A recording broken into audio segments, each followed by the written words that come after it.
दोस्तों, अगर आप इस कहानी को अंत तक ध्यान से सुने हैं तो आपको इस कहानी से कुछ ऐसे सीखने को मिलने वाला है जो आपकी लाइफ में बहुत काम आने वाला है। इसलिए इस कहानी को अंत तक अवश्य सुनिए।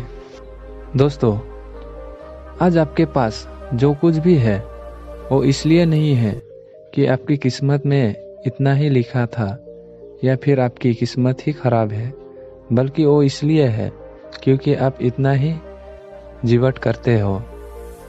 दोस्तों, ये प्रकृति बड़ी ही नैना प्रिय है। ये उसे उतना ही देती है जितने का वो हकदार होता है। चाहे वो ज्ञान हो या धन भी आपके पास उतना ही है जितने हकदार है। लेकिन अगर आपको इससे भी ज़्यादा चाहिए तो आपको उसके काबिल बनना होगा।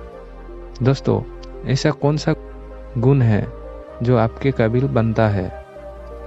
क्या आप उस गुण के बारे में जानना चाहते हैं? अगर आप जानना चाहते हैं तो आप गौतम बुद्ध के जीवन की इस कहानी के अंत तक ध्यान से ज़रूर सुनिए।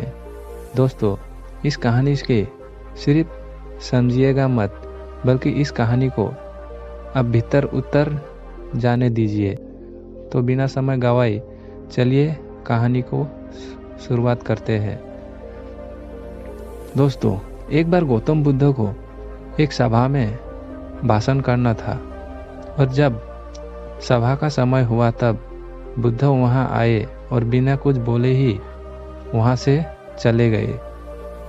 तकरीबन 100 से भी ज़्यादा लोग बुद्ध का उस सभा में इंतजार कर रहे थे और बुद्ध के इस तरह के व्यवहार को देखकर सभी लोग बहुत चौंके, लेकिन किसी ने भी बुद्ध से कोई भी प्रश्न नहीं किया। दोस्तों, अगले दिन फिर से सभा का आयोजन हुआ और दूसरे दिन सभा में लोगों की संख्या तकरीबन घट गई। इस बार तकरीबन 80 लोग सभा में बैठे हुए थे। बुद्ध सभा में आए, लेकिन इस बार भी बुद्ध ने वही किया, यानी बुद्ध इस बार भी आए और बिना कुछ बोले ही वहां से चले गए। लोग दोबारा से चौंके, लेकिन किसी ने भी बुद्ध से कोई प्रश्न नहीं किया। अगले दिन सभा का आयोजन फिर से किया, लेकिन इस बार सभा में लोगों की संख्या और घट गई। इस बार सभा में केवल 50 लोग ही आए हुए थे। बुद्ध सभा में फिर से आए।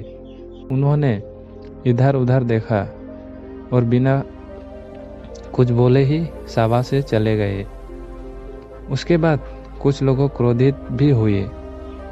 कोई लोगों ने अपना काम छोड़ कर आए हुए थे, लेकिन किसी ने भी बुद्ध से कोई प्रश्न नहीं किया।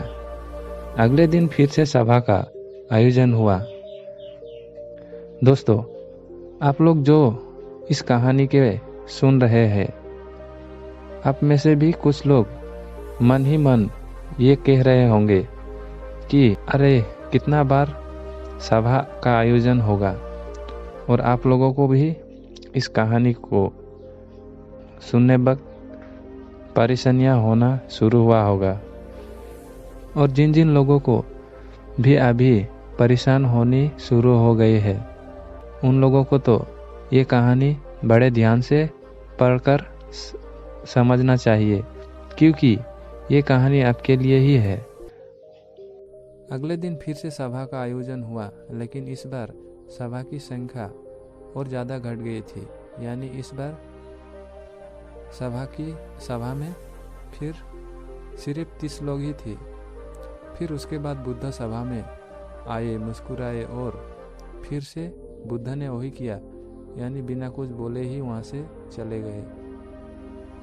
इस बार भी लोग बुद्ध क्रोधित हुए, बहुत क्रोधित हुए, और इस बार लोगों ने पीछे से कुछ कहा भी और बड़बड़ाया भी, लेकिन बुद्ध ने उनके किसी भी प्रश्न का उत्तर नहीं दिया।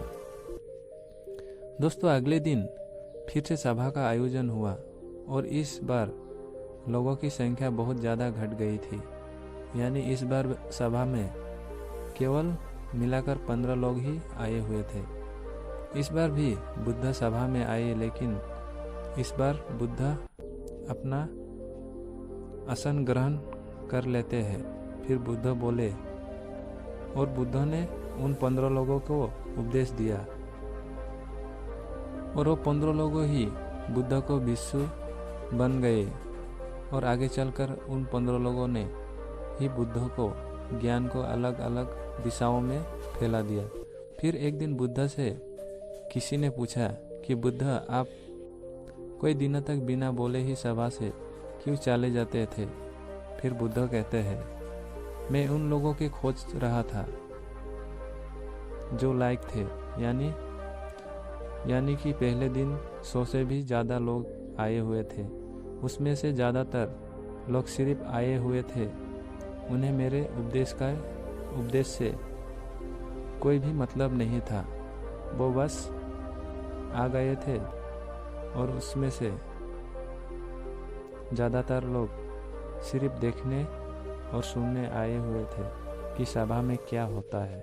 वो मेरे काम लोग नहीं थे, क्योंकि वो लोग मेरे ज्ञान को और तक नहीं पहुंचा सकते थे।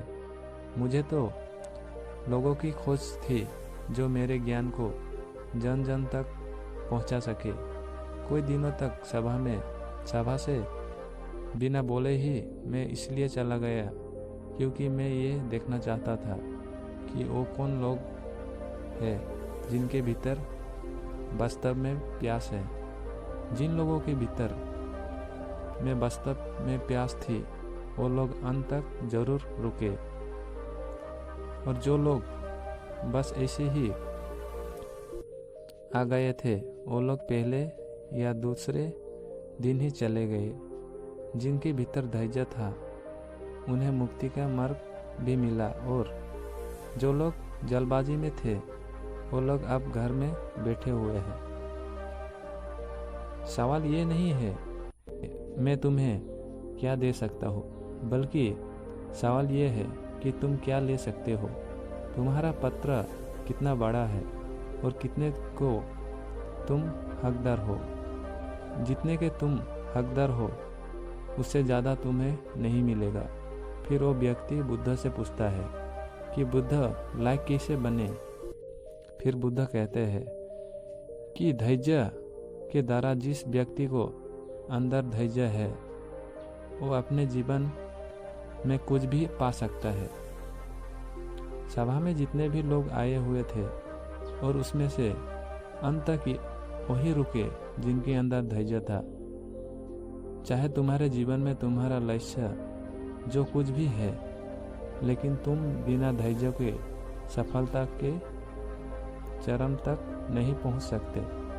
फिर वो व्यक्ति बुद्ध से पूछता है कि कोई व्यक्ति अपने भीतर की धैर्य को कैसे बढ़ाए? बुद्ध कहते हैं कि निरंतर अभ्यास के द्वारा हम अपने भीतर का धैर्य को बढ़ा सकते हैं। जैसे कोई व्यक्ति जब ध्यान करना शुरू कर देता है तो उसका मन उसके सामने कई सारे अड़चनें लाता है, लेकिन उसका धैर्य उसे एक दिन उसके लक्ष्य तक जरूर पहुंचा देता है।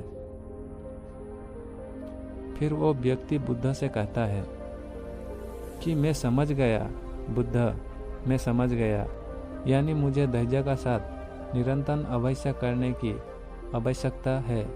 दोस्तों, आपको समझ आ गया कि आपके पास वो क्यों नहीं है जो आप पाना चाहते हैं, क्योंकि आप उसके लायक नहीं हैं। आप लायक भी बनेंगे जब आप अपने भीतर धैर्य को बढ़ाएंगे। और धैर्य कैसे बढ़ेगा? धैर्य बढ़ेगा निरंतर अभ्यास के द्वारा। और अभ्यास कौन करेगा? अभ्यास करेंगे आप, तो फिर करते क्यों नहीं? दोस्तों, खुद से ईमानदारी के साथ एक प्रश्न जरूर पूछिए कि जो आप भविष्य में बनना चाहते हैं उसके लिए क्या आप धैर्य के साथ कर्म कर रहे हैं? दोस्तों, अगर उसका उत्तर नहीं है तो अपनी असफलता के लिए जिम्मेदार आप खुद होंगे। दोस्तों, आज की ये गौतम बुद्ध की शिक्षाप्रद कहानी आपके पसंद आए होंगे तो नीचे कमेंट बॉक्स में यस ज़रूर लिखें और उसके साथ ही इस कहानी को अपने दोस्तों के साथ शेयर करना ना भूलें।